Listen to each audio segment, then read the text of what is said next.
Thank you guys so much for being here.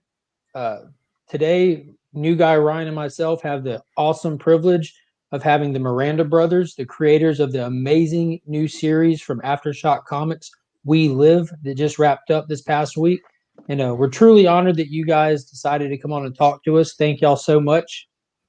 No, thank you very much for having us. Really, it's. I mean, anything that makes the world of the comic out there, it's just a privilege to us. So thank you. Well, we felt privileged reading it. We really did. And Thank you. before we dive into the book, you want to tell us a little bit how y'all got into comic books and where you got your start from? I started I think it was, I don't know if it's 15 years ago, working for 2000 AD. I went to a comic convention in Bristol and showed my portfolio along with the colorist, because I've been always Eva de la Cruz, the colorist of We Live. We've always been working together almost, and we showed the portfolio and just started working for 2000 AD like immediately. And from there on, in another Bristol convention, we met Shelley Bond from Vertigo. She's an awesome editor, and she liked she liked my work, and it started, trying to get me into Vertigo. And slowly, I started doing a guest artist on Fables, like a short story for them, and then an issue, and then Fairest, and then Coffin Hill that I co-created with Caitlin Kittredge. And then I jumped to the DCU universe. DC Universe. I've been working with them for almost a decade, or just a decade, yes. And now it's time for doing my own stuff with Roy. That's basically that is my career in comics in a nutshell. And then I started talking with Roy about writing something together, because we have a very similar mindset and creativity, and we just have a lot of fun thinking ideas. And that's when we just started talking about ideas and ideas and ideas. And then we had a vacation together where we just talked, and that's how he got into comics, just for We Live. So is this Roy comic right here? Sorry? Is this your first comic, Roy? Si es tu primer cómic. It's fantastic. my first experience in in comic universe. Wow. You started strong. Started really strong. Are you a storyteller? I was gonna say, yeah. Are you a storyteller? Is telling stories something you've always done, and this is like your first telling a story in a comic, or is this your first storytelling in general?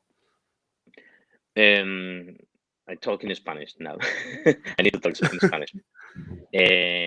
No, supongo que he dedicado mucho tiempo a escribir historias, pero en otros entornos. Principalmente en la música, pero luego he trabajado mucho en el mundo de la publicidad. Y bueno, y me he inventado historias para muchísimas cosas. En el caso del cómic, no. La primera vez que me atreví a meterme dentro del mundo del cómic, pero con mi hermano al lado, pues realmente me ayudaba su experiencia para que yo simplemente pudiese volcar lo que había hecho hasta ahora. Translate. That's my turn. He says, he says this is his first work in comics, but he has been telling stories in music, for example, and in other media, and he works in advertisement too. And so he's been kind of telling stories in other ways.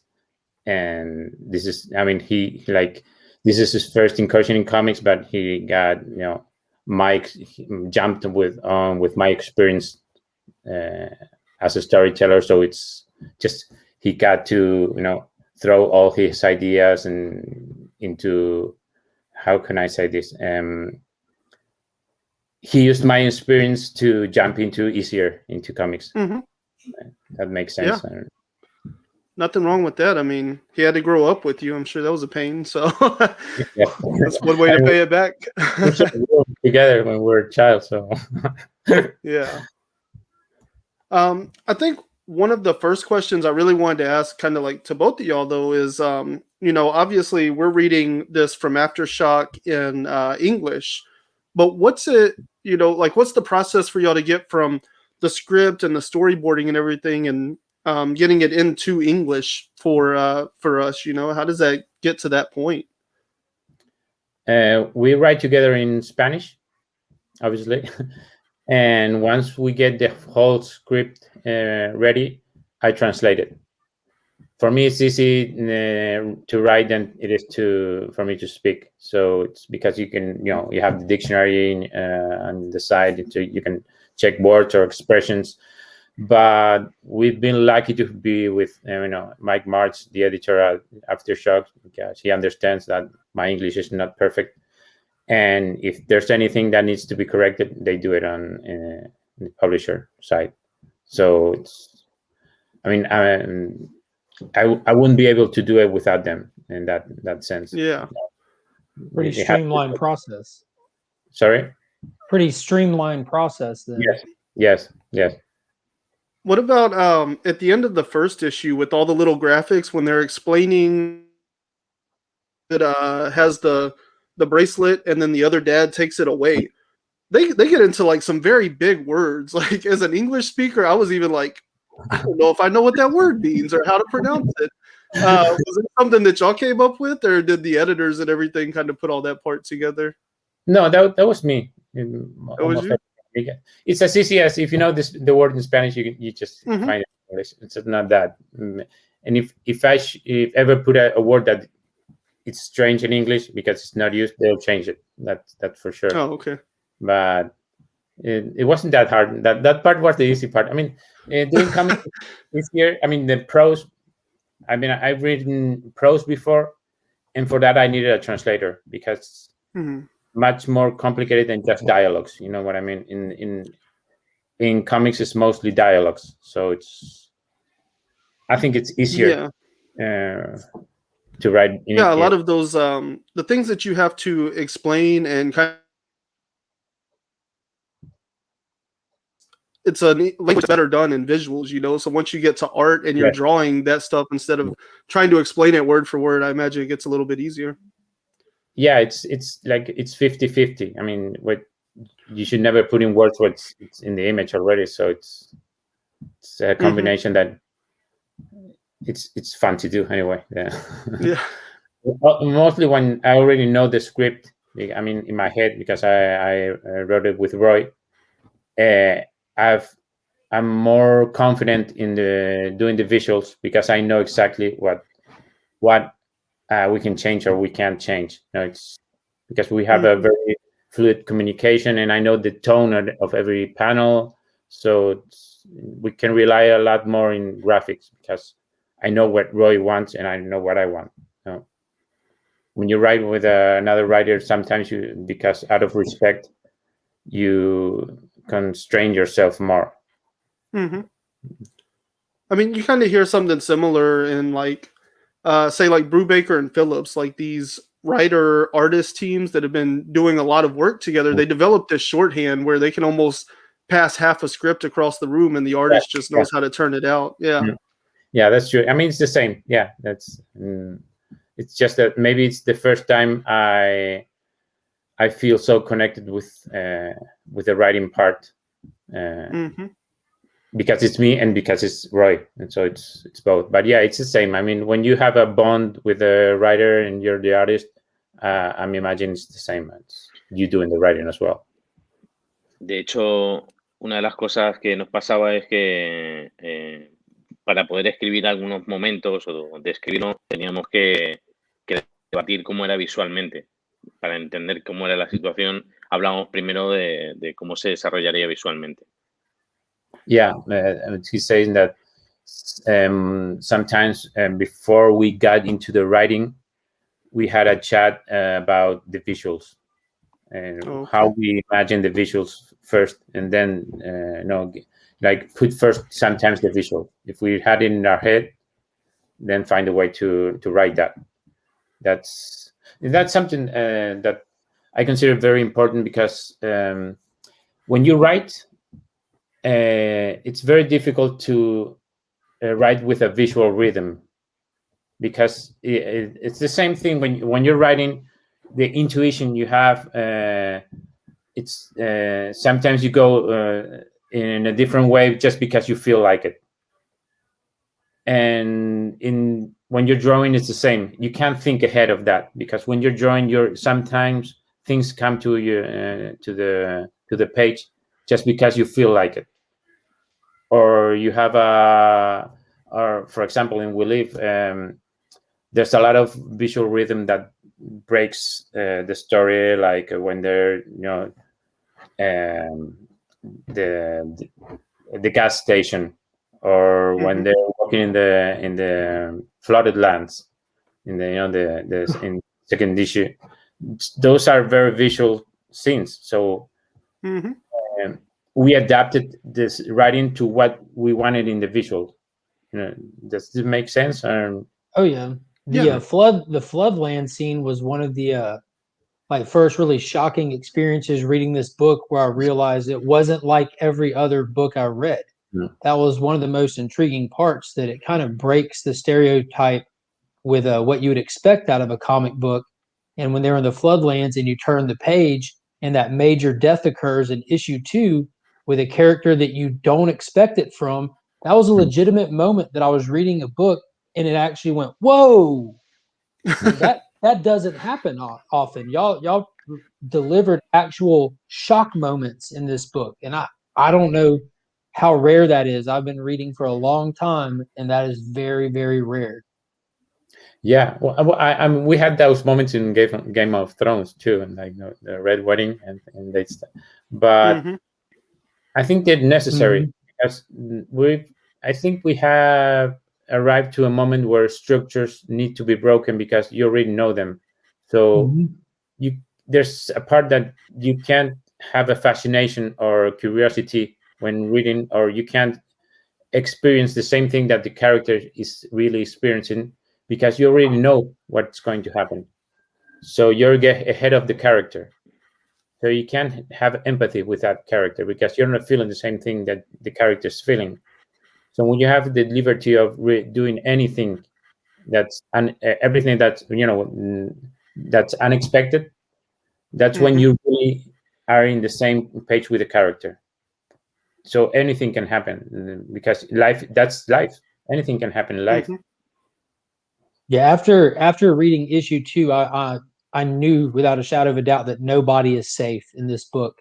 And moving forward, there's this certain unease that I was reading these books, and it was almost nerve-wracking to turn the page, because you start getting invested really quickly in these characters, because y'all form some incredible bonds with these characters. Like there's some strong relationships. So you immediately don't want to see bad things happen to these kids, and you know that it's possible, because you make sure that that's well known in issue 1, like that children aren't safe, big characters aren't safe. And yeah, that was a real sense of impending doom through this whole book, and it was insane. I've never felt that throughout an entire book. Yeah. Creo que para nosotros era muy importante que el lector viviese la fragilidad de lo poco que queda de la raza humana. O sea, el hecho de que el humano no tiene poca posibilidad de supervivencia en la realidad en la que está We Live. Y cada vez que avanzábamos en la historia teníamos muy en cuenta que el planeta Tierra la naturaleza estaba muy por encima del humano. Yeah, one thing that we wanted to do from the start is have the reader experience the fragility of the human life in that world, and understand that nature is the boss, and any life can, I don't know what I forgot what he said exactly, but that's that any life can disappear any moment. Because No, I that's believe that. I believe that very much, because you started the story with this old man, and he's reflecting back on the loss of his kid and his wife, and so, and then you kind of tell the story of how they got to this point. So like it comes through like very much like life is precious, but then you show the person that's hanging behind the blind in the house pretty early on too, and that's the point where it becomes like this situation is dire.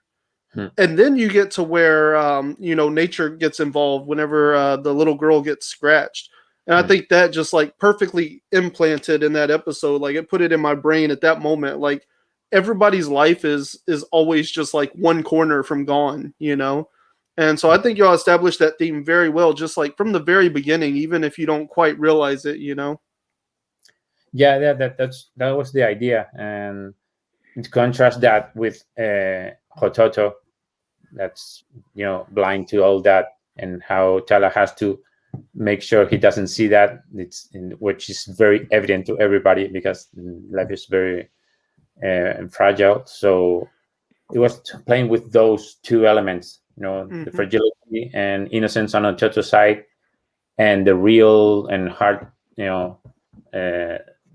kind of life that human really has in that environment. And because on that side you already feel for Chala, because Chala knows that anything in any moment Hototo can die, because it's very evident that it can happen. That, I mean, if you get into her head, that's what I'm saying. It reflects the way that she carries herself, for sure. Yeah, that was one thing we were talking about earlier, and you may not want to reveal anything in this aspect, I don't know, but rereading the first time, I was kind of I was blind to everything. I saw nothing coming. Rereading it though, knowing where it goes in the end, now I kind of wonder if Tala knows, maybe not exactly what's going to happen, but kind of understands a lot better than we do as the reader the first time through, because it almost seems like her mom, whenever she's on her deathbed and explaining things, like it almost seems like she tells Tala a couple of secrets that maybe we as the audience aren't even privy to. So is Tala really operating in the world the way that we see her, or does she have like a couple of tricks up her sleeve, I guess?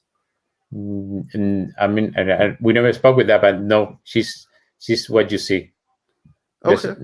You mean because of the ending, or I'm not sure if I understand the question. No, she can't, for sure. Yeah, I don't think she knew exactly what was going to happen at the end, but there are some points where it seems like she understands, that everything's coming to an end, and that Hototo is destined for much more than just humanity. I don't know if it's all just her playing into keeping him in his own little world, or if she really knows there's something more to all of this. I don't know. I mean, we're getting in a terrain that's very metaphysical, because it's both things. I mean, you can believe in someone and 100%, and at the same time knowing the world is what it is, and it's that energy, that power that you put in your little brother or your son or your daughter, that it's real. It's not fake. I mean, I don't think Tala is faking it. That's what I mean. What she transmitting to Hototo, she really believes in that, but she can't know what she believes in. I mean, I'm just talking about the energy she transmit on him. No, but sometimes it's a wish, sometimes it's a hope, just hope for that, but the energy is real. Yeah, and I know what you mean, because like optimistic people tend to they kind of tend to have better luck in a sense, because they're putting out this energy that they're going to work out, and so they tend to work out, because there's a certain sense of energy within the universe, that you can have some minor effect on. And so believing in Hototo and that he is destined for great things doesn't necessarily mean she knows it, but maybe she did in some ways sow that seed so that it would bloom the way it did.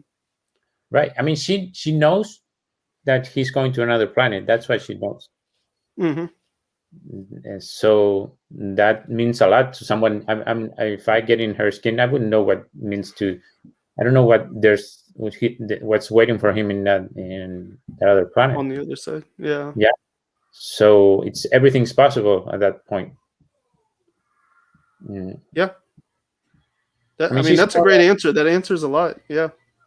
Yes, that's if you get into her mind, that's what she's imagining. She's imagining that he's going to grow up in another planet and be able to, transform into a person, an adult. And also, there's a lot of the mother figure says a lot because she's basically doing what she's been taught by her mother. I mean, the parents are the ones that try to, make a fantastic world for them, in a bubble. So it's like an energy that it's being transmitted from their parents to a Toto in a way. Yeah. So, Roy, si quieres decir algo. No, creo que bueno, creo que muchas cosas en la vida en nosotros ha dependido de una fe ciega, de simplemente creer. Tenés que creer o es que no hay otra posibilidad. Y creo que en muchos momentos de nuestra historia, de la raza humana, creer ciegamente en algo lo materializó. Consigue. Esto es filosofía y metafísica, pero creo que el creer ciegamente en algo es lo que ha hecho que cosas hayan ocurrido. Yeah, he's saying that this is very philosophical and metaphysical, but from experiences in personal and in the human race, believing blindly in something, the faith, it makes things happen.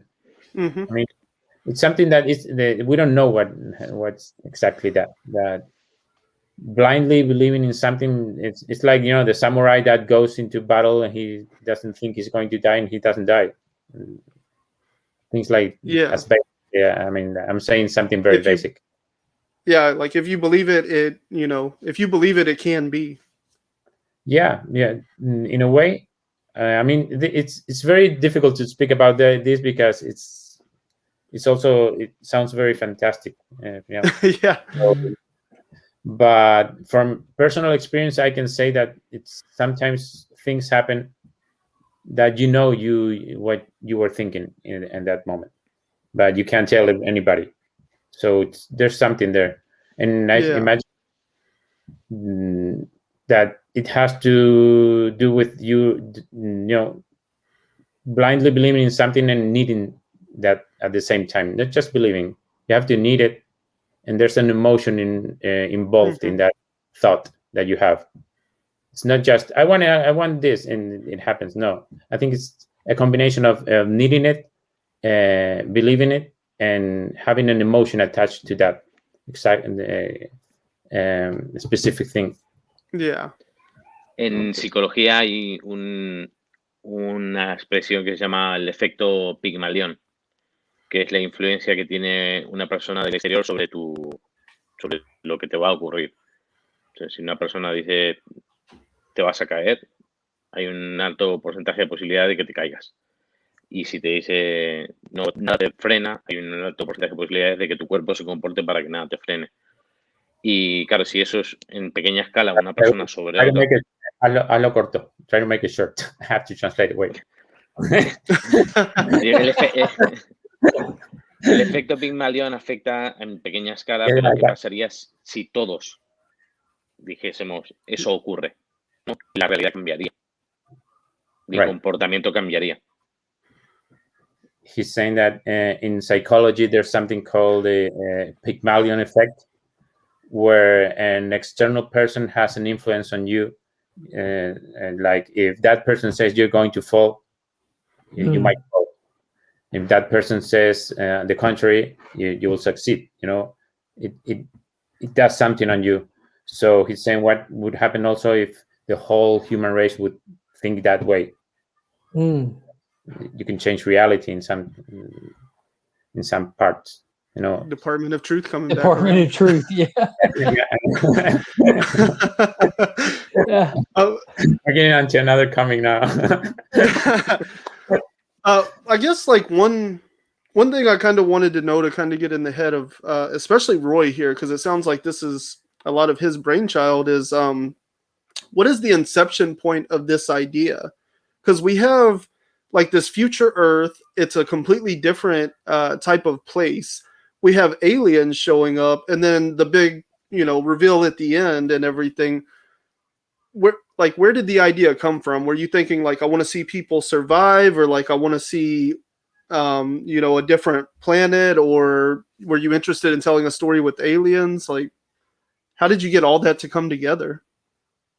Pregunta por el momento del final, ¿no? De cómo se nos ocurrió. No, en general en We Live, ¿cuál era la idea detrás? ¿Qué es lo que queríamos lograr con We Live? ¿Hacia dónde queríamos ir? ¿O de dónde surgió la idea?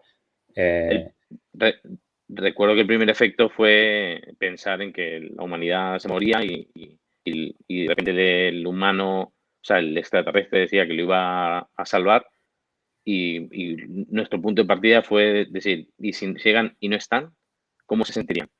Y a partir de ahí construimos realmente toda la historia. Yeah, he's saying that what we started with was the idea of human race and the world dying, and what would happen if an alien race suddenly tells just what happens in the comic, just they're going to save us. And then we kept talking, and we arrived to a point where we said, okay, what if that doesn't happen? I mean, they say they're going to save us in 3 years, and come in 3 years, and they're not there. That was the first chat we had, and like, what would happen? And imagining the world in that moment about to die, and an alien race saying they're going to save you, but you can't tell for sure if they're going to save you. So what happens in that was the environment that we had in our mind to play with. So there's a lot of possibilities out there to where do we go from here? Do we want this or do we want that? And I guess decime si me equivoco. I guess it all came together with Tala and Ototo. Once you have real persons, the story just starts to take a different life, because it's not just an idea. It's two lives that are living something, and you want them to something to happen to them or not to happen to them. You know what I mean? It's like it's not just the story; it's the characters too. You seemed like y'all really had your fingers on the pulse of society, because it wasn't just the main characters that were very detailed, accurate depiction of how things would go, but like the sidebars with the extremist group that almost had the religious angle to it. And then you have the governing body that there's a faction in them that have gone rogue as well. And you see all the different horrible ways that humanity can express itself when faced with horrible times. So y'all really dug deep on a lot of different areas. Yeah, because one of the themes that we had very clear that we wanted to speak about was the refugee conflict. Oh, and that's also why we chose two siblings, because when you bring that idea down to a family that has to just there's a war in your country and you have to flee because you're basically, if you don't, you die, or your child dies, and the experience they have to go through, and then find themselves just like what happens in the comic, that when you finally arrive, it's not easy either. There's no one really trying to help you. And then if you go further away with a alien race trying to save you, the part in the scene in issue 5 where they decide what they're going to do, Yeah. I'm not trying to spoil it for. Yeah.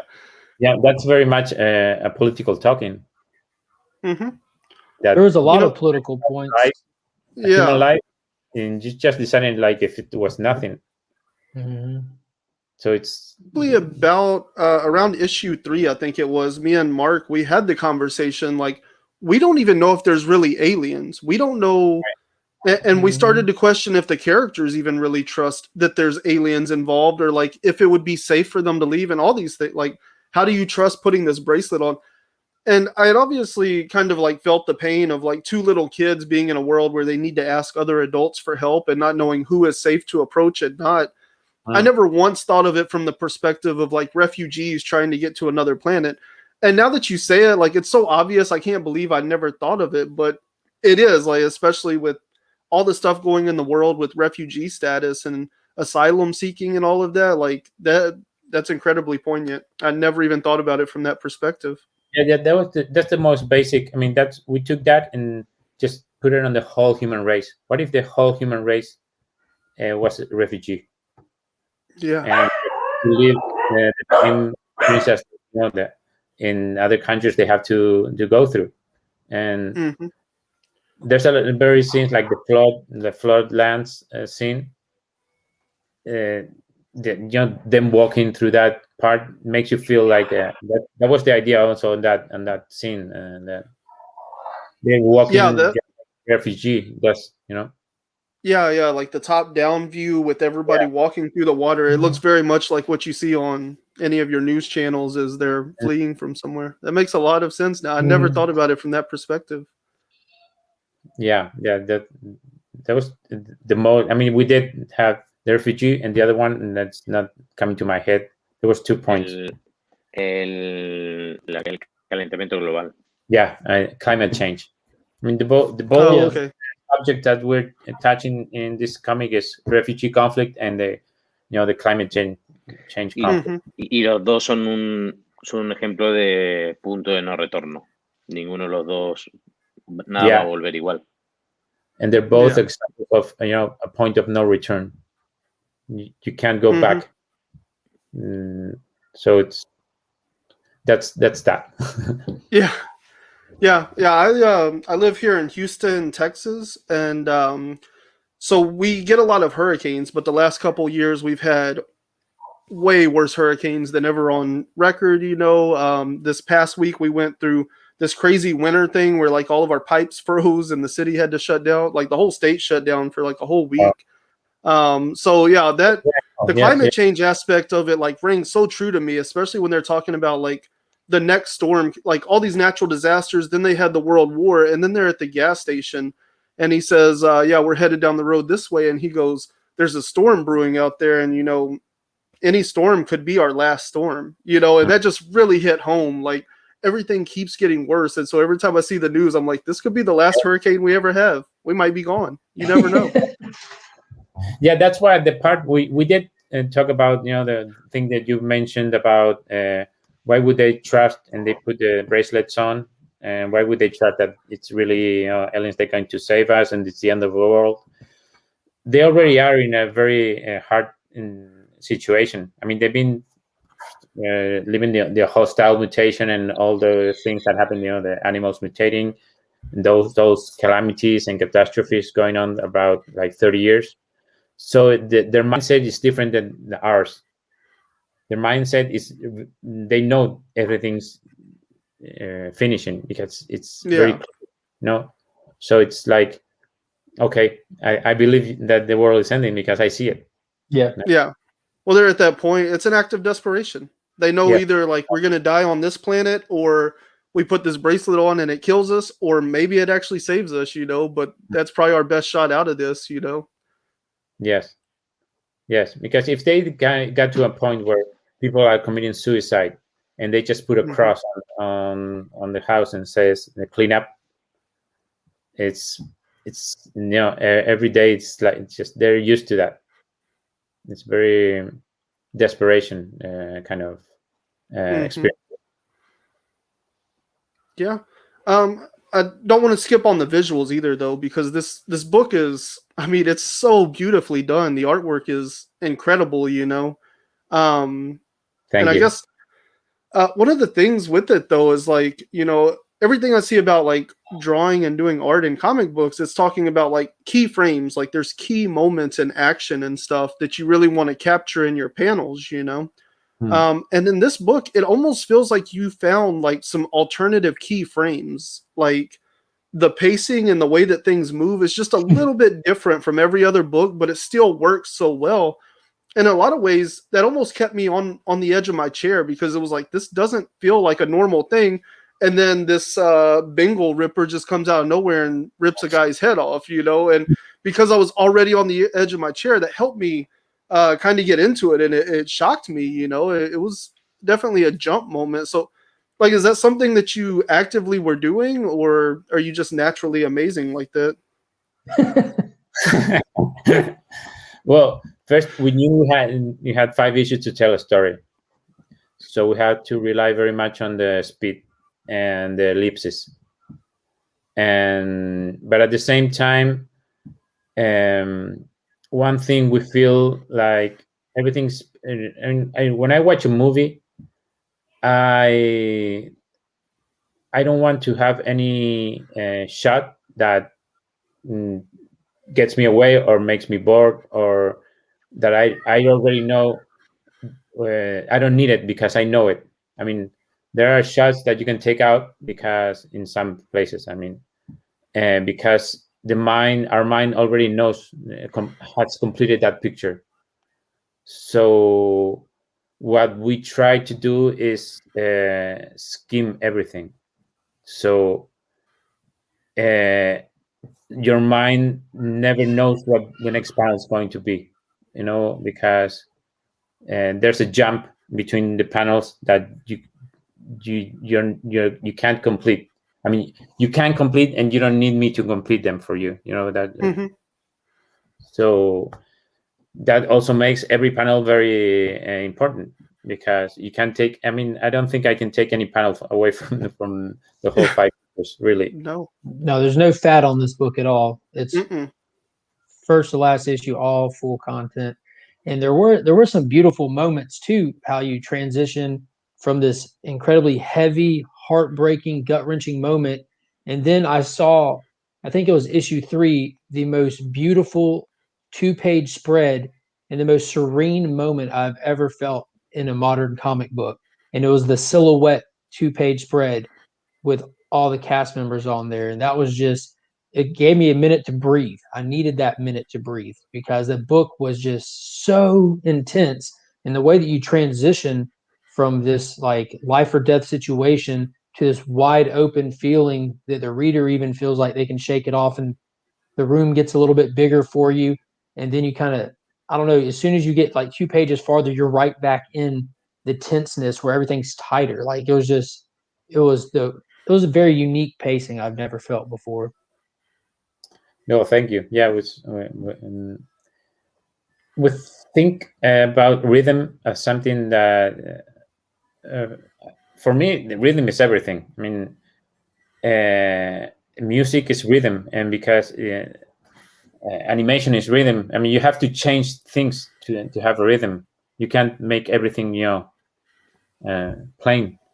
So, Mm-hmm. and you have to be able to transmit that in images. So that double page splash is meant to break a rhythm. You know, you said it exactly. I mean, I don't know what to say about. Or you already Yeah. said.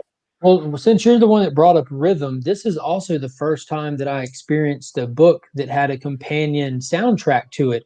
And that 2-page splash is actually guilty as charged, but that's the first one that I scanned.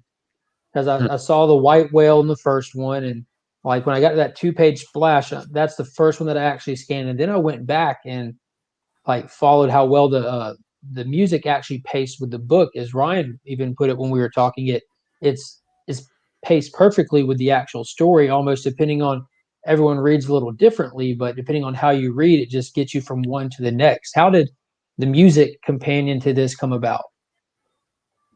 Well, Roy, I mean, Roy works. He's a hip hop artist in Spain, and has connections with the music industry and musicians. And so he put it on the table. I mean, it was in the story shows how connected we are. This is Mhm. the funniest part of the story. We did a teaser image, with the cover, and we decided to put a music on the image just to, like with the manga, you start seeing this first pages in color, and then you have black and white, but the color pages set the tone for so you can follow or imagine what colors are in the rest of the pages. So we said, let's put music to that image, so it set the tone for the whole book. And he has a friend, Gonzo, who's part of the soundtrack, and he sent us a guitar track, and we loved it. And on my side, I mean, the first thing I thought, wow, wouldn't it be great to have a soundtrack? But I'm not going to ask Roy, because he's like full of me, of my petitions, because I also have another things in that I'm doing in contemporary art, and I've been relying on his contacts a lot. So I said, I'm not going to bust his balls anymore. I'm going to just. But then he called me and he said, I have an idea. Why don't we do a soundtrack? Awesome. So Great minds. did he get how much input did y'all give him or tell him about the book for him to come up with that sound? Because it seems like it's perfectly fit for the story. Yes. We had a chat with them, with El Hombre Viento and Gonzo, and they're Roy's friends, and we sent them the books and explained everything about the scenes, that the tone that we wanted on each scene. And that's how it was very from the start. It was very thought out. The music had to be part of the book in each scene that we decided to put them on. En muchos definitely- muchos momentos pensamos, si fuera una película, en esa escena, ¿qué música sonaría? ¿Qué música acompañaría ese momento para crearlo? Yeah, we thought, if this was a film, what music would we put in that scene? It's not just put any music, but because when you read the book, what at least our intention is that you don't skip the page until the song ends. It's not that you read the whole book with the soundtrack while you're listening to that song. It's extended the time of that splash page or that scene in particular. Once for example, the first or the one you mentioned, the double page splash, you have to stop in that page really and listen to the whole song and then turn the page. It's like, and then when you y'all did the little motion and the animated motion for it too on I saw it on YouTube where it had that image and it was the minimal animation to it, and I just sat there and just stared at that. Yeah. that was the work. Yeah, it's amazing. I have like a 55-inch like curved TV in my living room, and whenever we're like eating dinner and stuff, sometimes I'll just put that on, and it goes full screen, and just like having that interstellar backdrop and that serene music, like it just makes dinner work better. My kids are always happier when they hear that, all of a sudden nobody's fighting. My brother has a kid. And ¿cuánto tiene? 1 year? ¿Cuánto tiene Logan? By the way, his son name is Rob, so from Wolverine. So two or now 2 years. Yeah. And every time he puts the music, he goes running and says "Hototo, hototo." Oh, that's got to be a good amazing. feeling. Yeah. All the tracks. That gets you right here, don't it? Yeah. Llega el corazón. Yeah, that's awesome. I've seen comic books try to do different mixed media things, and this was just the first one. Whenever I saw that first song, The White Whale, I clicked it because I was interested. I was like, let me see. And so I like scanned it on the QR code and it came up and I was just like, no, this is perfect. Like suddenly, for no explainable reason, I could see the smoke on his cigarette just like rising on the page. I was like, no, they're doing something good here, and I listened to every song as I went through the book because I've seen so many comics I've seen movies and everything try to pull off mixed media and it doesn't transfer very well usually, but this was a different experience. Like you guys really did something different on like every level of this book. Like you thought better about the story, you thought different about the artwork, you thought different about the music, and it just comes together. It's amazing. Well, thank you. I mean, it means a lot to know what the reaction from the book is because you don't know it until you. I mean, you can have something in your head and then it goes totally the other way. And just speaking on how this was completely different, like what made y'all want to craft this story in this way? Because after reading the letter at the end of issue 5 and realizing what this 5 issues were and how it was contingent upon how well the sales were, what made y'all want to tell this part of the story in this much depth opposed to working farther down the timeline of the characters?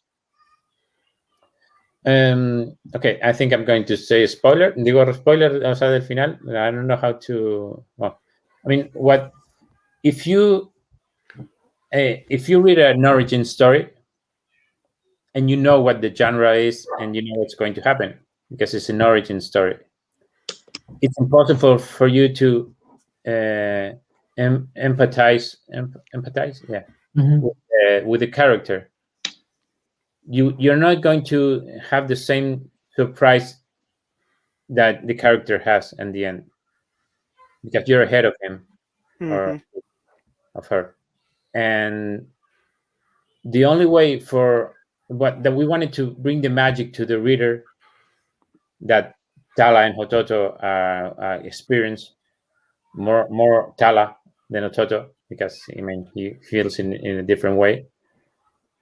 You have to not be aware that what this really is. I mean, I'm not. I don't know if I'm explaining myself. Oh yeah, it's making a lot of sense. Yeah, because you read it in a different way, and you don't feel the magic that the character is feeling like it was in real life. I mean, if what happens in the comic book happened in real life, you would feel the same way that Tala feels. Well, I can't speak for Tala as much as my heart was really with Hototo because me and Ryan talked each issue whenever it would come out. We would talk about it on our channels and we would talk about it in depth. And issue 4 broke my heart when Hototo broke. In issue 4, he broke. He lost his drive, and like I got goosebumps right now just thinking about the payoff. The payoff in issue 5.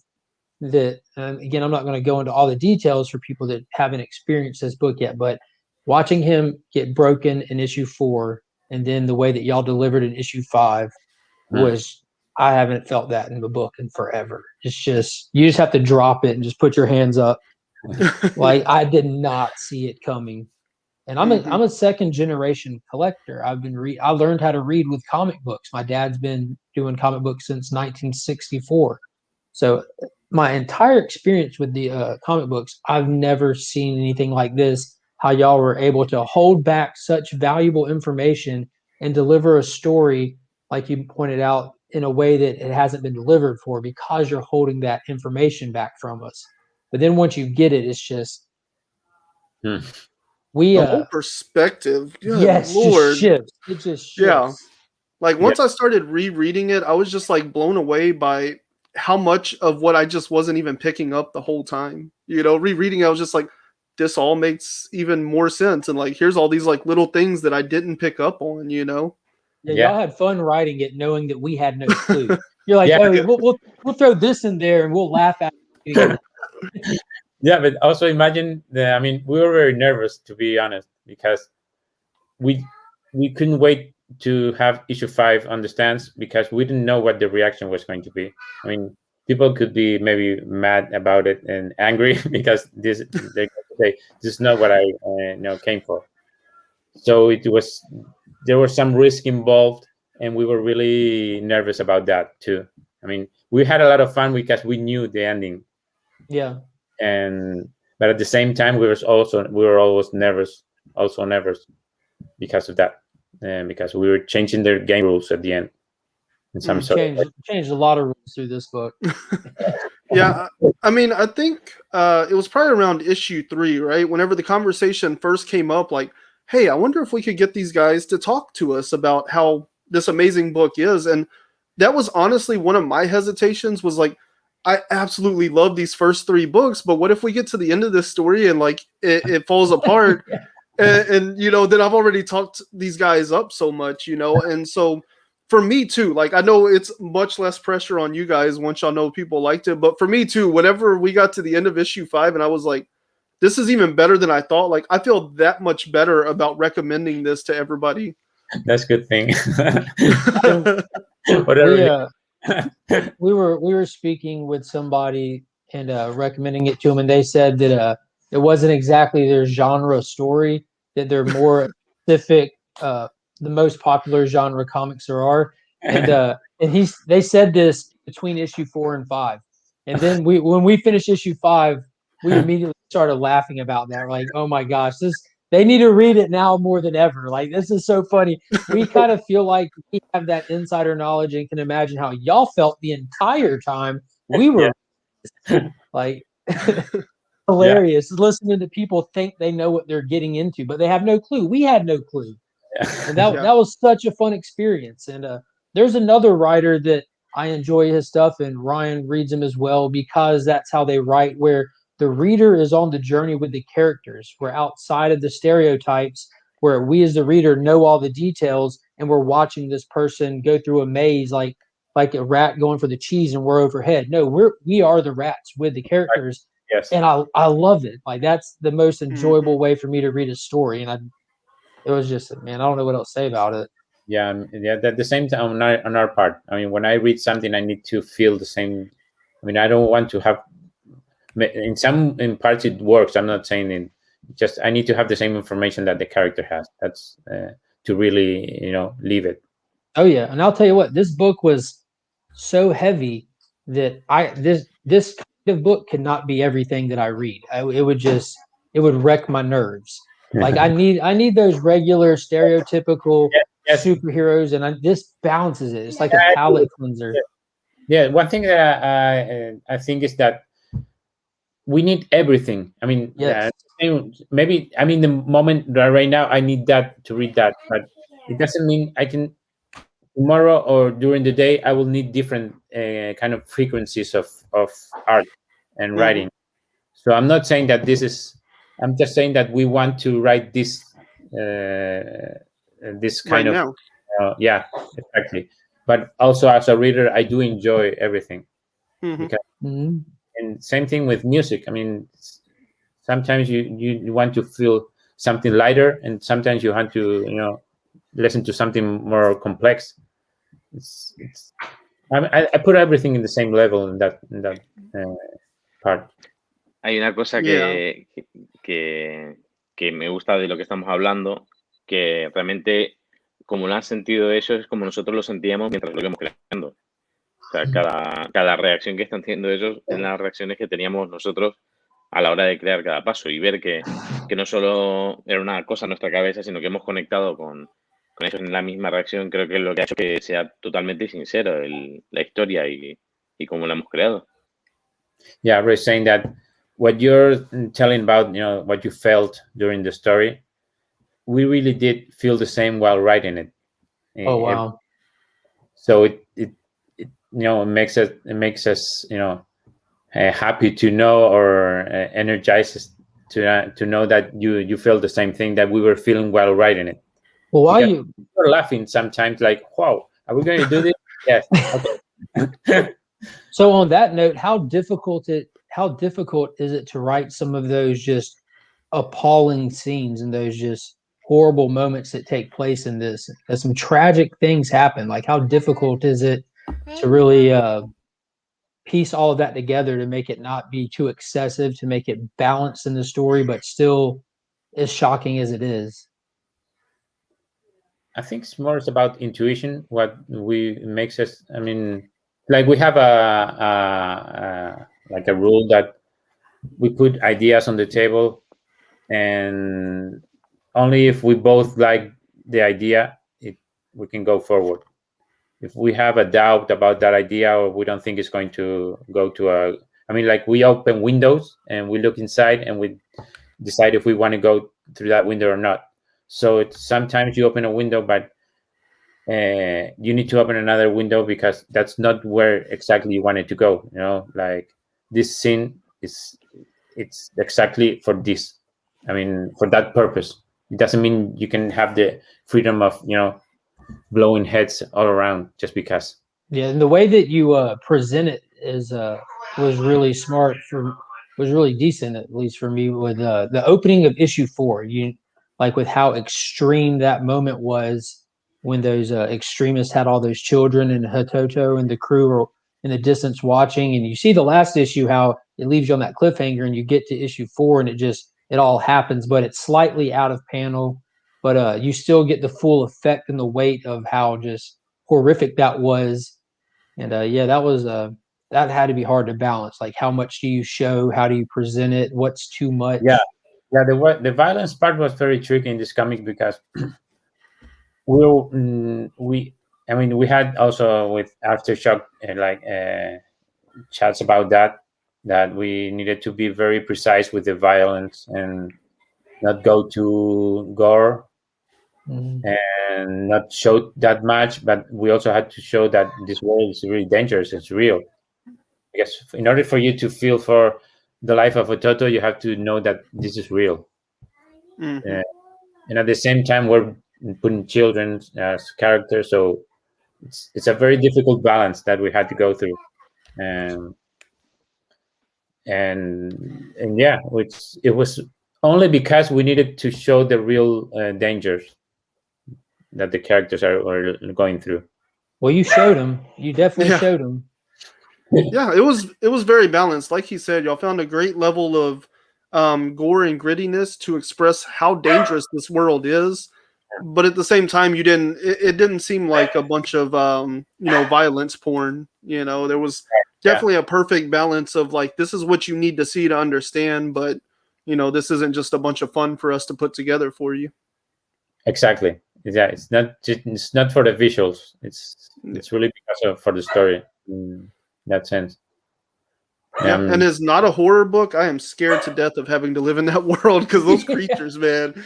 Whew. Them Bengal rippers, I did not want to run into one of those. Yeah, I wouldn't even want to run into Alice. And Alice is pretty tame. Yeah.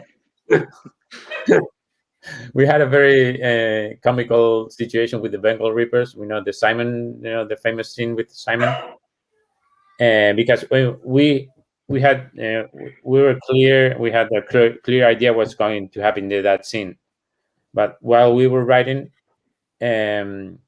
Roy says, I don't know if I should spoil this. Le spoileo. Supongo que sí, ya. Sí. It's time. So Roy says, okay, let's make his head, So I was thinking visually, and at that moment I said, I can't do that without looking at comical, because I couldn't imagine the Bengal Reaper, with the claws and doing this, and his head being ripped off. For me, it was too comical. So I was and Espera. Wait. Pero explica que era porque el lector le tenía que dar clarísimo que había muerto. Oh yeah.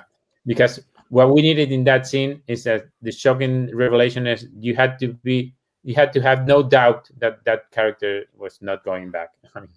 So if you rip his head off, there's no doubt. No doubt. No doubt.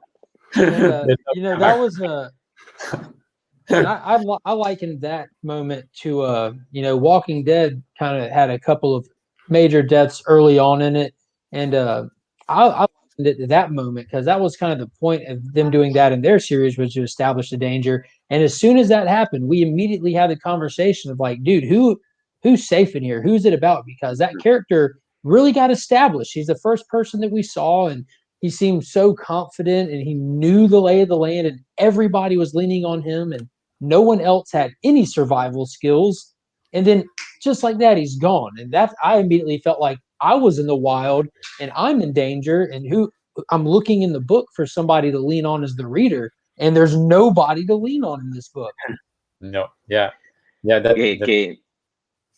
Que está bien, o sea, que el caso de Simon lo teníamos muy claro, darle tanto peso al personaje para que luego ocurriera eso. Pero también está la anécdota de Jumbo, que desde el principio de la historia sabíamos que en el número 4 teníamos un plan para Jumbo, y a medida que caminamos con él en la historia tuvimos que cambiar de idea.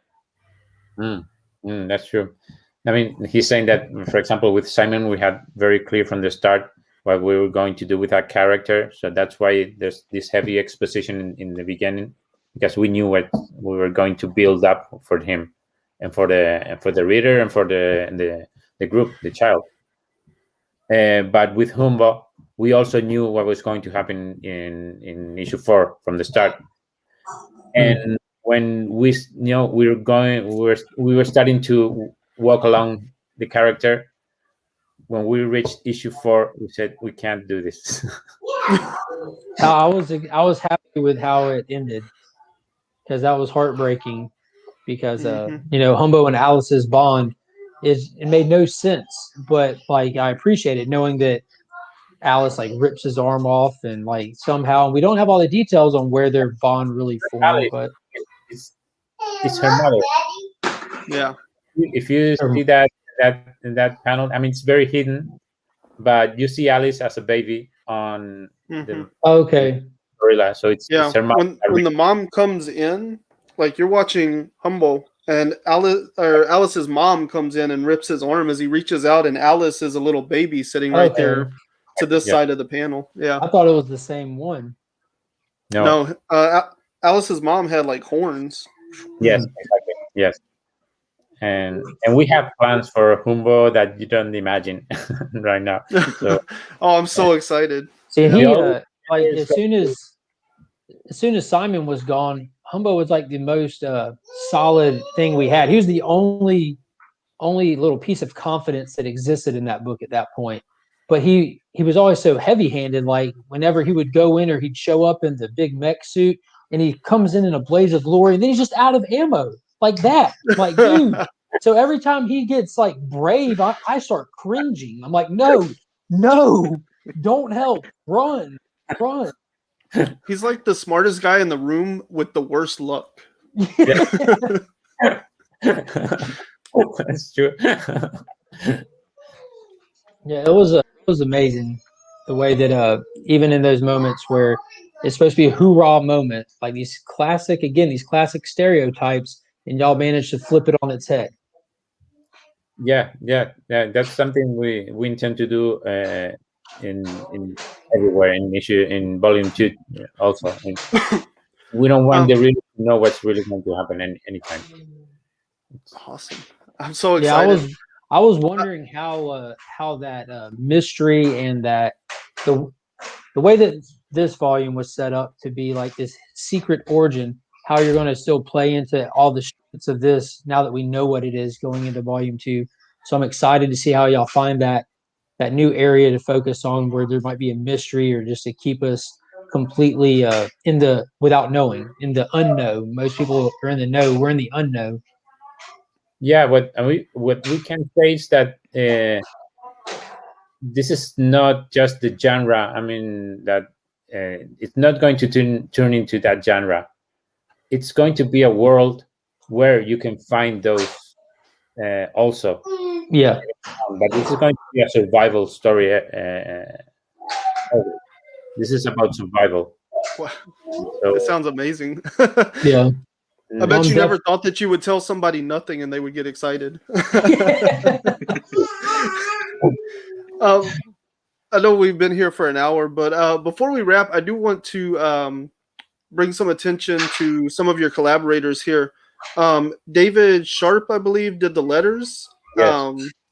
Absolutely amazing job, so speak to that as well. But I really want to hear you talk a little bit about Eva de la Cruz, because the colors in this book are also just absolutely fantastic.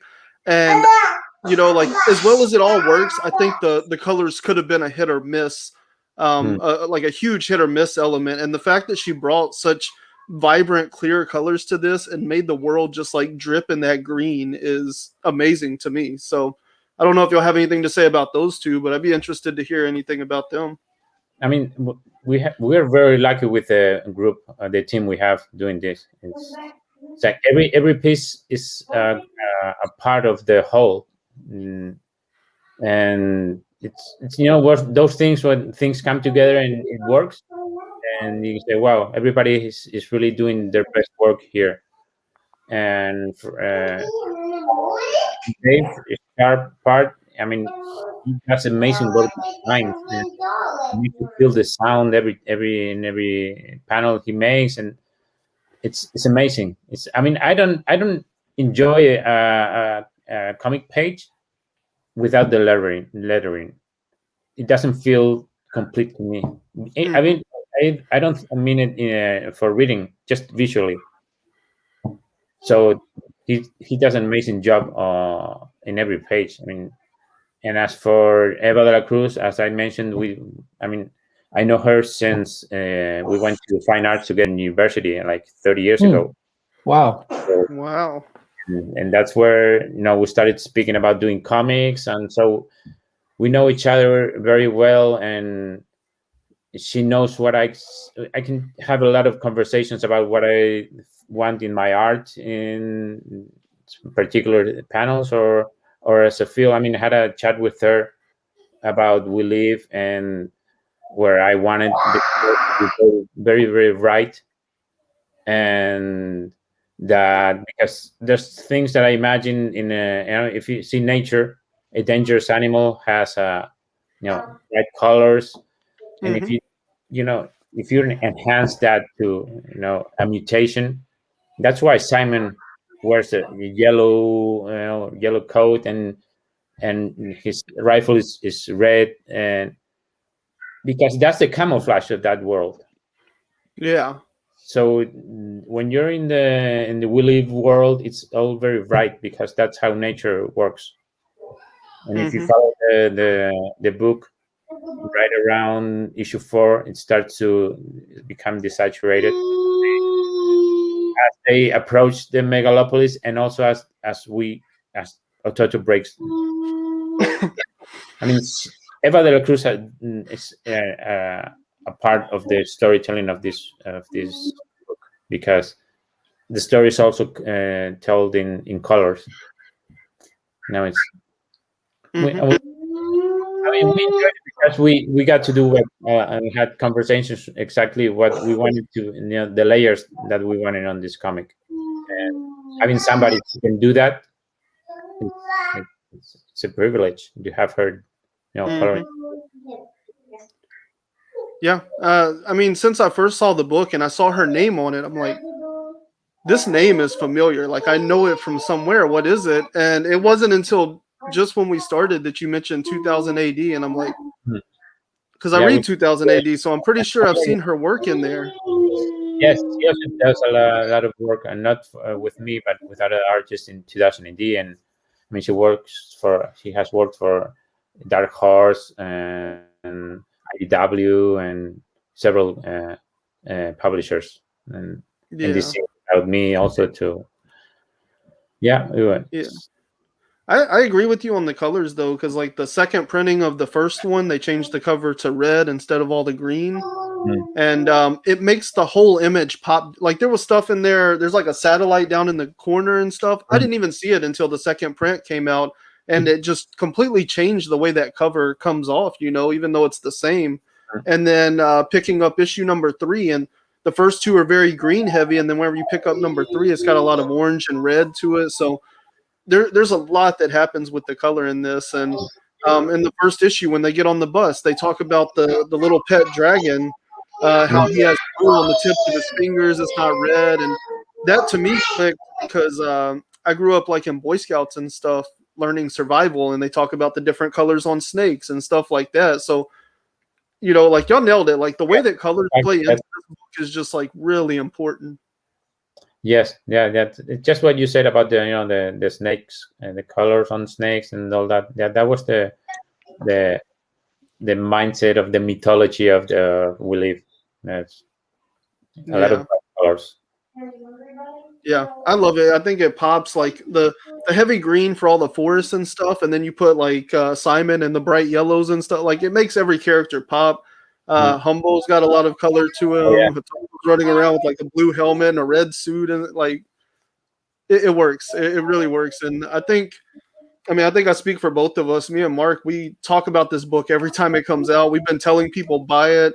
I think in that same conversation, somebody was like, "Yeah, I think We Live's cool, but I don't know if I really think it's worth buying every month. I might read it and trade." And I'm like, dude, if there was only one book, if somebody told me you only get one book a month, I guarantee you it would be We Live. Like this book blew our minds. It really truly did. It's something different from everything else on the shelf. Oh, thank you so much. Really, I mean, we do appreciate a lot those words. Because we said we're just having fun, and we didn't know what the reader is going to get from what we were doing. So you definitely delivered a brand new experience. That's for sure. Yes. Well, thank definitely you. excited for the next season, as y'all put it. Yeah. We have plans up for until the end of the third season. It's going to be wild. Oh, what? season. Yeah. I don't know if we're going to reach that, but we already have it plotted. And well, if anybody's gonna get enough sales up to get you 3 seasons, it'll be us. we'll do our part. Yeah, I'm really excited for the future of the series. You know, like you just mentioned, the next season and everything. I don't know if y'all have a date on that, but what I'm really more interested in is the trade, because that tends to be when people really jump on board. So, like, do y'all have any plans to put a trade together for season 1? Is that on the table already? Or I think it's due for May release. Oh, awesome! Yeah, almost sure. I think it's 5th of May. I think it's. wow. Yeah, you can already pre-order it in some places, I think. But yeah, but it's for May, a May release. Awesome. And do y'all have a target for season 2 to start yet, or is that still up in the air? Summer? Right now, it's summer. Yes. Oh, that's quick. Summer of this year? Yes. Yeah. Whoa. Okay, man. Oof. And there's another thing that we can't spoil, but there's another thing in between. We live related, but we can't spoil it. Yeah. It exists in this world though? It's a companion. Yes. Fantastic. I think I can imagine what it is. You can have all my money. Yeah. Hopefully it's a. I'm not going to That's say. definitely excited, and it's definitely exciting stuff. And I know it's getting late there, and we definitely appreciate you guys staying on here with us. We couldn't be more excited. Thank y'all so much for delivering such a great series. Thank you for reading it first, and thank you for having us here. Yeah. And thank you for transmitting your excitement to us. It makes us wanting to keep writing. Yeah. Yeah, we're very excited. We are very, very excited. It's been a blast. Yes. Thank you for talking to us. I know it's late there, but yeah, basically what Mark said, like, we're excited for the future, and thank you for taking the time to do this. It's our pleasure, really. Well, we look forward to hearing hearing the next updates and seeing those solicitations hitting those pre-sale books, man. But yeah, until next time, guys. Thank y'all. Okay. Well, thank you so much. All right. Good night. Thank you.